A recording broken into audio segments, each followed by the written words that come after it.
The man's name is Andy. He is a snow camping enthusiast in the icy snow-covered forest. He has a wooden cabin shelter. Whenever he has time, DY comes here to survive in the wild, to experience a different kind of peace and beauty. Andy walks with difficulty through the thick snow, and the wooden cabin shelter comes into view. He arrives beside the shelter and sits on a chair to rest. After steadying his breath, Andy looks around inside the shelter, afraid that there might be uninvited guests. After confirming there are no safety hazards, Andy opens the wooden door and walks inside. He places his backpack on the wooden bed. The clean and tidy cabin shelter looks very safe. Andy steps outside and watches the snow falling from the sky. He plans to clear the snow at the entrance to prevent slipping accidentally while going in and out. The wind howls and snowflakes swirl. Andy vigorously swings the shovel in his hand, soon clearing all the snow at the entrance.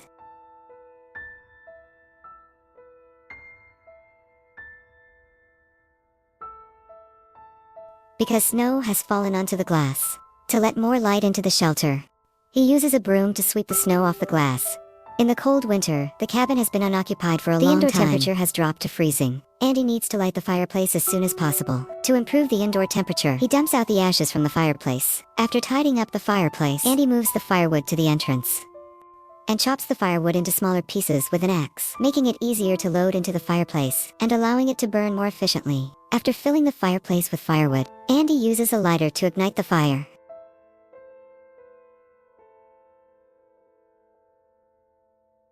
The bottled water stored indoors has frozen solid. With the fireplace gradually raising the temperature, the cabin will become warm and cozy, and the frozen bottled water will slowly melt.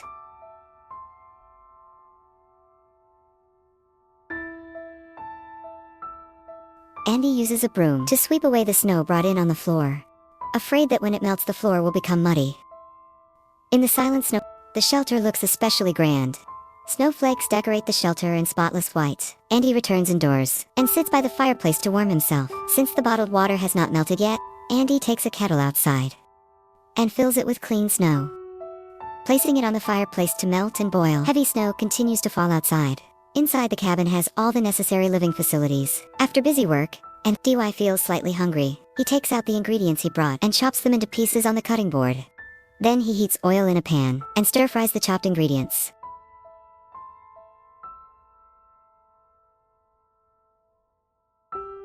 He adds various side ingredients for aroma. From the way Andy flips the pan, it's clear he must have a chef's license. While waiting for the food to finish cooking, Andy goes outside and shovels the snow off the roof. After all, the weight of snow puts pressure on the roof. Too much accumulation could crush it. After clearing all the snow from the roof, the shelter seems relieved and looks much lighter. Andy returns indoors and continues shaking the pan, then cracks an egg into it and heats it together with the stir-fried vegetables.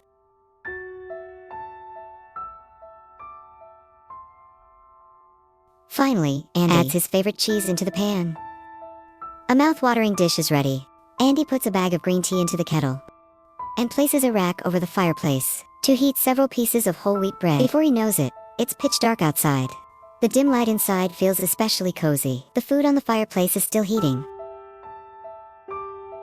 Andy flips the bread over and pours himself a cup of hot tea. He takes down the heated bread and lights a kerosene lamp on the wall shelf, making the cabin brighter.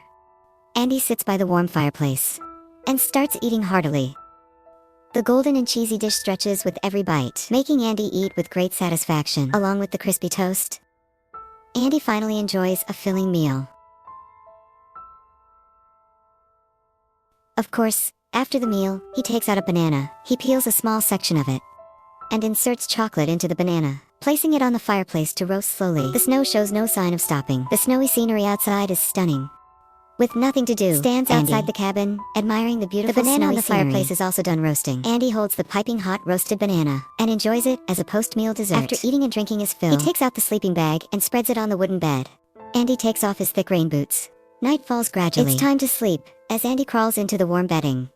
Lying inside the warm and cozy shelter, he peacefully falls asleep, ending a pleasant day of snow camping.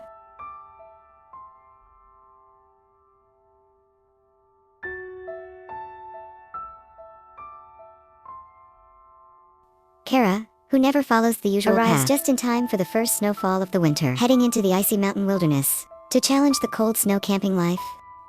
dragging bags big and small. He struggles through the thick snow, just to reach the campsite prepared for him by the camping park.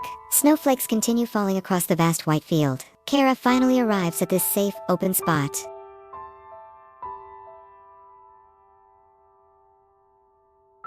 He lies down on the snow to rest, regaining some of his strength. Then Kara picks up a shovel. Facing the thick snow, he starts shoveling like crazy. He clears the snow to one side, piling it into a low square wall, to serve as the foundation of the shelter. The sled carries plenty of supplies, including 2 large wool blankets, and various other living essentials, especially this tempting leg of lamb, which is the delicacy Kara plans to cook. He wraps the lamb leg in plastic and hangs it on a tree, so it won't be buried by snow and lost. After organizing all the camping gear, Kara begins collecting building materials. Building in the forest, there are dead trees everywhere to be found. With some extra time and effort, he quickly gathers enough materials needed for the shelter. He stacks the collected deadwood together and drags them back to the camp trip after trip. Strong winds rise across the snow. Busy building the shelter, Kara is covered in frost. He swings the axe with force, chopping off the dead branches. After preparing the straight logs, Kara ties 3 poles together with rope, setting them up in a triangular structure in the dug pit. He sets up 2 such frames in one go, then connects them with crossbeams, forming a sturdy overall framework. The remaining processed poles are placed on top of the beams, serving as the wall structure. Then he fills the surrounding gaps with snow. Building in extreme cold requires a bonfire to improve the temperature. Kara starts a bonfire using branches under the blanket. Deep winter nights always arrive quietly. Before the shelter is finished, it is already dark. Fortunately, the firelight solves the lighting problem.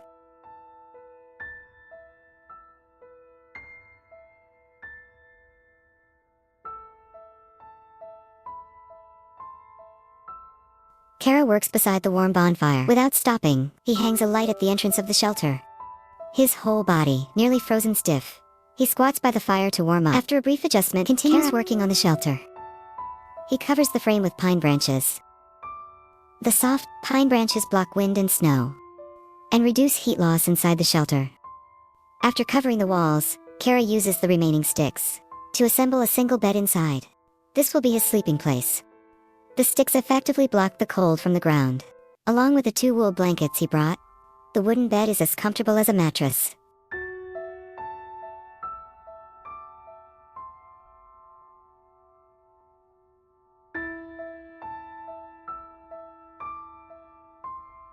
With that, Kara's shelter is complete. Hungry after a long day, he starts preparing dinner. He heats a can of food over the coals and melts a pot of frozen blood nearby. Wrapped in a wool blanket, he sits by the warm fire, eating the steaming hot meal. In the pitch-black forest, the shelter looks especially safe. Under the glow of fire and light, after his fill, Kara adds plenty of firewood to the fire, ensuring it burns all night. The temperature drops even lower at night. Kara has to keep himself wrapped in the wool blanket. He uses a waterproof tarp as the shelter door, lowering it at night to block the cold wind. Kara dries his wet shoes and socks by the fire. As night deepens, he returns inside and crawls into the warm bedding. By the warm glow of the fire, he falls asleep peacefully.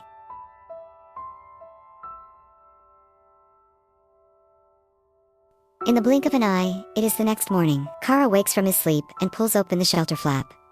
Poking his head outside, the forest is covered in even thicker snow, showing just how heavy the snowfall was last night. Kara uses a shovel to clear the snow from the entrance. The snow has reached half a meter deep, and the bonfire has long been buried. Kara rekindles the fire. He chops the collected sticks and neatly stacks them on the fire. Soon, the entrance of the shelter became lively again. Kara filled 2 kettles with clean snow and placed them on the fire to melt and boil.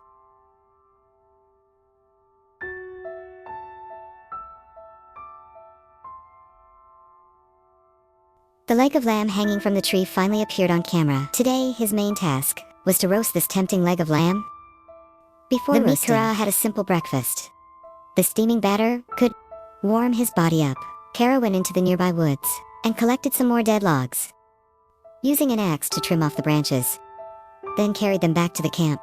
Placing them on the half-meter-high snow wall, Kara used a saw to cut the sticks and set them upright on both sides of the entrance. After a night of staying there, The shelter needed a slight upgrade to be warmer and more comfortable, so at the entrance, Kara extended it outward by 50 centimeters, adding a small windbreak. Finally, sealing the gaps with pine branches, the widened shelter was more windproof and insulated. Kara took the leg of lamb down from the tree and wrapped it in foil.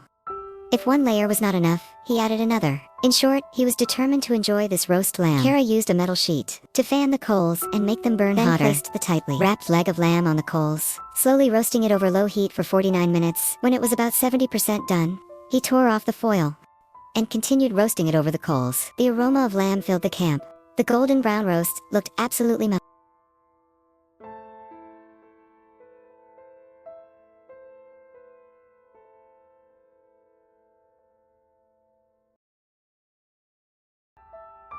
Kara sliced the roasted leg of lamb and devoured it in big bites. When that was not satisfying enough, he held it and after eating and drinking his fill. Kara crawled into the warm bedding and fell asleep. When he woke up again, it was the morning of the third day. Although reluctant to leave, good times are always short.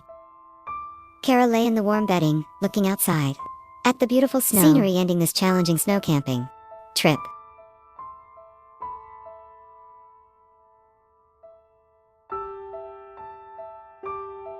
The man was named Wade, a veteran snow camping enthusiast. In the deep mountains of Ionia came the first snowfall of 2026. The world was blanketed in thick snow. Like an endless protective barrier, Wade struggled through the howling blizzard. A large pit blocked his path. To give himself a safe shelter as soon as possible, Wade decided to use the pit's unique location to build a temporary shelter. He used a shovel to clear the snow inside.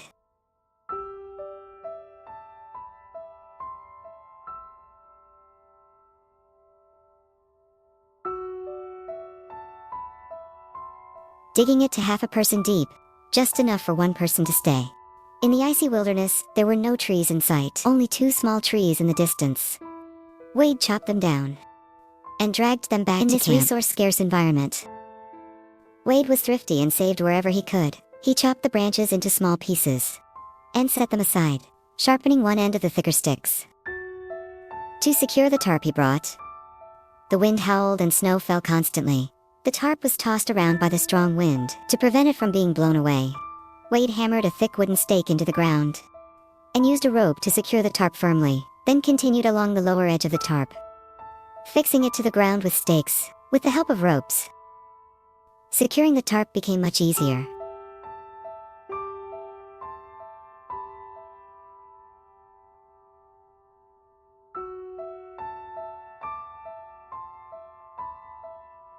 Before long, the shelter roof was completely covered by the tarp. Due to the strong wind and for safety, Wade returned to the shelter. Although the temperature inside was not much warmer, at least the biting wind was blocked outside. To improve the temperature inside, Wade instilled a large fireplace in one corner. In extreme cold, a fireplace would quickly make the shelter warm and comfortable. Wade skillfully set up the fireplace. The strong wind kept pulling at the tarp, so he buried the edges with snow. The thick snow pressed the tarp down, greatly reducing its flapping in the wind. The shelter became much quieter. Wade returned inside and lit a mini gas stove. He melted some candles on the stove. In the damp environment, lighting the fireplace was not easy, but Wade was well prepared. The chopped dry firewood came in handy. He dipped cotton in melted wax and lit it on the gas stove, placing it in the fireplace. Then, slowly, layered the kindling one by one. Soon the fireplace blazed brightly. When it comes to enduring the cold, Wade is definitely a cold-resistant pro. In such harsh conditions, his hands were frozen red, yet he still worked swiftly. But to avoid frostbite, he put on thick gloves. The coals in the fireplace burned brightly. Wade placed the prepared firewood beside the fireplace to dry. He laid a moisture-proof mat on the ground. This area was where he would sleep. He lay on the mat warming himself by the fire. Still feeling the sleeping area was not comfortable enough, so he brought a thick down sleeping coat and spread it on the mat. He also put on thick insulated pants. Although it was not time to sleep yet, getting into the sleeping bag to stay warm was wise. After all, the current environment was extremely cold. Wade wrapped himself in the thick sleeping bag and assembled a saw, using it to cut the firewood by the fireplace, and stacked it near the fireplace. The sky gradually grew dark. Wade hung a lamp from the ceiling for lighting. Outside, the cold wind rose again. Snow was blown the roof of the shelter. The chimney swayed in the strong wind. Inside the fireplace, flames leaped high. Wade cleared the snow off the roof. To prevent it from collapsing,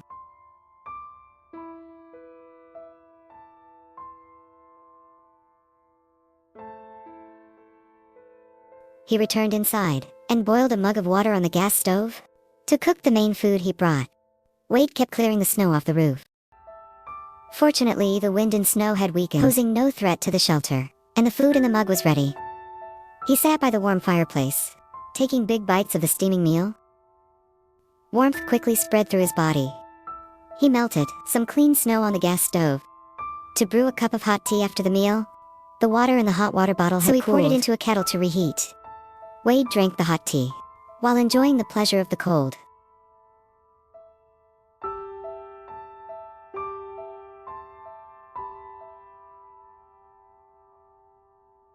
He poured the boiled water back into the hot water bottle and held it close, ensuring he would not freeze. As night fell, Wade spread out a thermal blanket and added more firewood to the fireplace. He turned off the gas stove and took off his snow boots, took out his down sleeping bag, and crawled into it, placing the hot water bottle at his feet.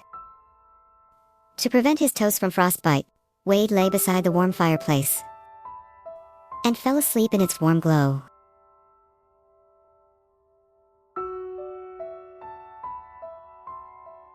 The next morning, Wade, curled up in his sleeping bag, was already awake. Smoke rose from the chimney. After adding more firewood to the fireplace, he ended this challenging snow camping trip. Jeff, who never follows the usual path, headed into the mountains in the cold winter, accompanied by 3 dogs. Jeff struggled up a rocky slope. The dogs followed closely without falling behind. 2 massive boulders blocked their path. Their unique position made them perfect for building a shelter. Jeff sat beneath the boulders to rest, then began building the shelter. He first piled up stones nearby. The 3 dogs could not help much, and could only lie down and sleep.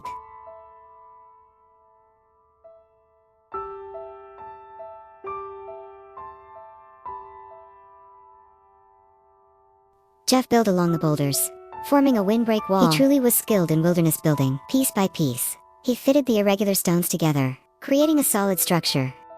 Soon heavy snow began to fall, quickly covering the land in white. Jeff put on thicker clothes and continued building the walls.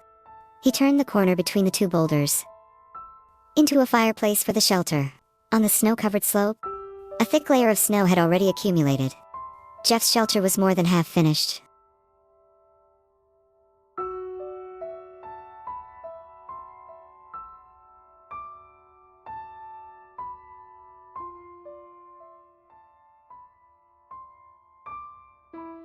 He carried a saw into the nearby woods and collected some dead branches. He sawed them into small pieces and brought them back to camp to start the fire. He squatted at the entrance and scraped some wood shavings, then rubbed a fire starter stick until a flame ignited.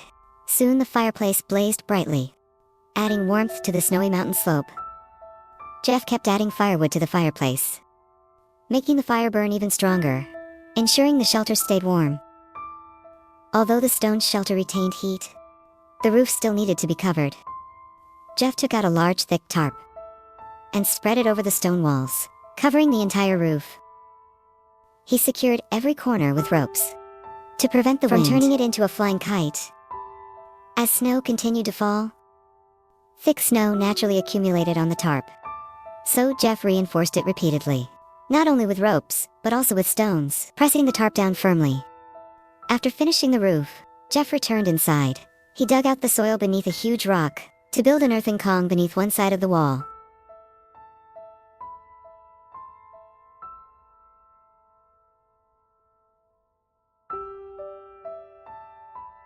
A square earthen bed built with stacked stones, together with the dry yellow soil under the huge rock, then covered with a thick moisture-proof mat. A comfortable earthen kong was completed. Of course, the hollowed-out space beneath the huge rock, with a thick wool blanket spread over it, became the dog's sleeping area. Although the shelter space was limited, it was enough for him and the dogs to live in. The warm and cozy fireplace burned brightly. Outside was already a vast expanse of white. As the fireplace continued to raise the temperature, the snow on the roof began to melt. Jeff scooped a cup to quench his thirst. To prevent the weight of the snow from collapsing the roof, Jeff used a shovel to clear the snow on top. Not long after finishing the cleanup, snow began to fall again from the sky. The dogs rested inside the warm shelter. Jeff looked over the newly built shelter he had constructed.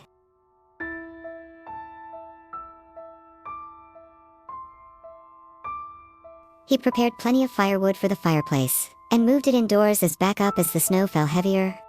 Jeff cleared the snow at regular intervals from the roof, only by ensuring the roof was safe enough.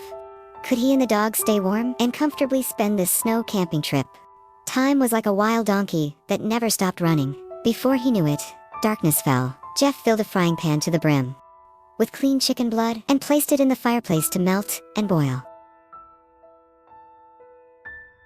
He used the boiling water to simmer several large bones. After cooking, he set them on the snow to cool. Finally, he distributed them to the dogs. After taking care of the dogs, he began cooking a delicious meal for himself. He washed the pot clean with the white chicken blood and put the ribs that had been in the snow into the pot. The icy ribs quickly heated up over the charcoal fire and soon began to sizzle with heat.